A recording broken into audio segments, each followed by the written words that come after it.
कार्यालयाच्या शुभारंभ प्रसंगी उपस्थित असलेले सर्वच आयुनस कार्गो प्रायव्हेट लिमिटेडचे संचालक मंडळ आणि सर्वच उपस्थित मान्यवर. खरं तर मी मंचावर असणाऱ्या सर्वांची प्रतिनिधी व्यक्त करतो की आपले सर्वांची नावं परिचित नसल्यामुळे सन्माननीय व्यासपीठ असं नामोल्लेख करतो. आणि काय खरं तर या शुभारंभ प्रसंगी आमच्यासारखी सर फार अडचण आहे. आमच्यासारख्या राजकीय पुढारी जसं शिक्षकांना बोर्ड दिसल्याशी बोलता येते तसं आम्हाला माहीत हातात असल्याशी सुचत आणि पॉलिटिकल बोलणं वेगळं पण व्यवसायाच्या संदर्भात बोलणं फार वेगळं. तरी या प्रसंगी आपण माझे मोठे बंधू सुरेशजी खंडागळे, त्यांचे लहान बंधू वेदांत, आदरणीय काका आणि सर्वच खंडागळे मंडळींच्या पाठीशी आपण ठामपणे उभे राहिलात आणि माझ्या एक राजकारणामध्ये करिअर घडवून बघणाऱ्या माझ्या भावाला व्यवसायात आणून करिअर घडवायची संधी उपलब्ध करून दिल्या त्याबद्दल मी प्रथम आपले गुण व्यक्त करतो. खरं तर बोलणं सोपं आहे, एखाद्यावर आरोप करणं सोपं आहे, एखाद्यावरती टीका करणं सोपं आहे, पण स्वतः कृतीत येऊन एखादं काम हातात घेणं, एखादी जबाबदारी हातात घेणं फार कठीण आहे. आणि नेहमी एखादे व्यवसाय सुरू करत असताना एखादा हेतू आपल्या डोळ्यासमोर असताना आपल्या मनामध्ये तेवढी जिद्द, आत्मविश्वास, चिकाटी असणं गरजेचं असं मला वाटतं. आणि प्रथम खरं तर सकारात्मकता जर आपण पाहिली याच्यामध्ये तर तुमच्या या कार्यालयाच्या नावच अविनाश आहे.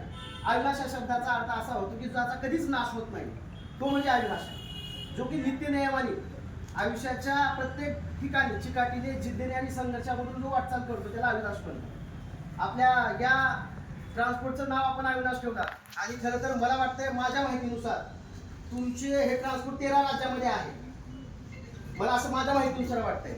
आणि आपण ज्या ह्या ट्रान्सपोर्टच्या ह्याच्यामध्ये आपण करिअर करून पाहताय त्याच्याबद्दल तर आमच्या शुभेच्छा आहेतच, पण आपल्या माध्यमातून किंवा आपल्या सर्वांच्या चेहऱ्याकडे बघितल्यानंतर कळालं की खरंच तुम्ही सामान्य कुटुंबातल्या एखाद्या युवकाला हे संधी उपलब्ध करून देऊन राजकारणापेक्षा सुद्धा व्यवसायामध्ये फार मोठं करिअर करता येतं एक चित्र, एक उत्तर आपल्या माध्यमातून दिलेलं आहे.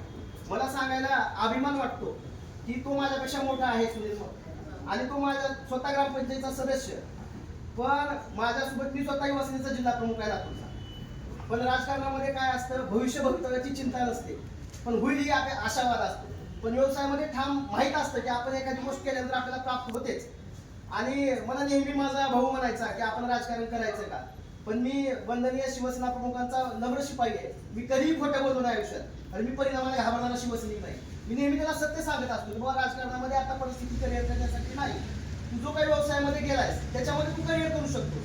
त्याच्यामुळे ग्रामपंचायतचा सदस्य असताना सुद्धा मी लातूरमध्ये तुमच्या कार्यालयामध्ये तू ज्यावेळी होत असताना मी त्याला एवढंच सांगितलं होतं की तू तिथं जातोयस तर तुला तिथं टिकलं पाहिजे, तू तिथं वेळ दिला पाहिजे. नाहीतर तुझं अर्ध लक्ष राजकारणाच्या करिअरकडे आणि अर्ध लक्ष व्यवसायाच्या करिअरकडे केलं तर ते तुला साध्य होणार नाही, नाही साध्य होणार. त्याच्यामुळं त्यांनी ठरवलं की आता आपल्याला करिअर करायचं तर व्यवसायात करायचं आणि तुमच्यासारखे प्रामाणिकपणाचे, प्रांजळ माननाची माणसं त्याला भेटली ही खरंच भाग्य आहे. आयुष्यात सगळं मिळतं पण तुमच्या सोबत आयुष्यामध्ये चांगली माणसं भेटणं ह्या काळाला फार गरजेचं आहे.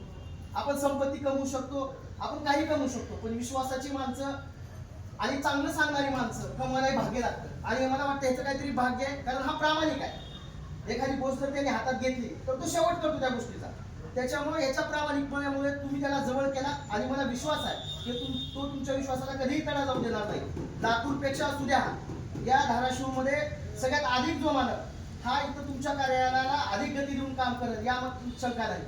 खरं तर लातूरमध्ये एखाद्या व्यवसाय सुरुवात करताना आशावाद असतो, पण धाराशिव जिल्ह्यासारखा हा देशामध्ये मागासलेल्या जिल्ह्यामध्ये 3रा जिल्हा आहे धाराशिव. तरीही त्यातून आपण डेअरिंग केला म्हणण्यापेक्षा आपण ह्याच्यावरती विश्वास ठेवून इतर कार्यालयाला सुरुवात करण्याची विश्वासार्हता दाखवला ते फार कौतुकास्पद आहे. आणि मला नेहमी वाटत असतं की एखादा व्यवसाय चालू केल्यानंतर किंवा कुठलाही हेतू चालू केल्यानंतर त्याला वेळ दिला पाहिजे, आपल्यामध्ये तो संयम असला पाहिजे, आपण जे काम हाती घेतो त्याबद्दल आपल्याकडे सहनशीलता असली पाहिजे. व्यवसाय काय झपाट्याने सुरू होत नाही. मला वाटतं की तुमचे बरेच कालावधी गेल्यानंतर तुमचंही साम्राज्य उभा टाकले. साम्राज्य काही एका दिवसात कुणाचं उभा टाकत नाही, त्याला खूप कष्ट करावे लागतात, खूप परिश्रम घ्यावे लागतात, तेव्हा हे साम्राज्य उभा टाकत असतं. आणि मला माहिती आहे छोट्या छोट्या गोष्टीमधून, क्रांतीमधूनच साम्राज्य उभा टाकत असतं. आणि मला विश्वास आहे की भैया वेदांत असेल, हा त्याचा छोटा भाऊ आहे, अतिशय याचं मला वाटतं 20-22 वर्ष वय आहे, पण अतिशय हुशार, टॅलेंट आणि विशेष म्हणजे हे दोघंही निर्व्यसनी आहेत. त्याचा मला फार आनंद आहे, कारण कुठेही क्षेत्रात गेलं तर निर्व्यसनी असणं फार महत्वाचं आहे काळाला. त्याच्यामुळे हे निर्व्यसनी आहेत आणि यांचं कुटुंब एक संघ आहे. या कुटुंबातील लोक सगळे प्रामाणिक आहेत, सोज्वळ आहेत. आणि आपण याच्या पाठीशी राहावं. हा व्यवसाय आपण अधिक कसं जोमाने चालवता येईल, या व्यवसायामध्ये आपला अधिक कसं लक्ष केंद्रित करता येईल हे आपण पाहावं. आणि मला एक नेहमी कुठलीही गोष्ट करत असताना सर एक गोष्ट मला नेहमी आठवते, माझ्या डोळ्यासमोर चित्र उभं टाकतं. मी वयाच्या 18व्या वर्षी शिवसेनेचा शाखा प्रमुख होतो. आज माझं वय 31 आहे, मी जिल्ह्याचा जिल्हा प्रमुख. पण मी जेव्हा शाखा प्रमुख होतो तेव्हा ठरवलं की जिल्हा प्रमुख व्हायचं. आणि मी कधी तोंडाला बोलून दाखवत नाही, मी कृतीतून करणारा कार्यकर्ता आहे.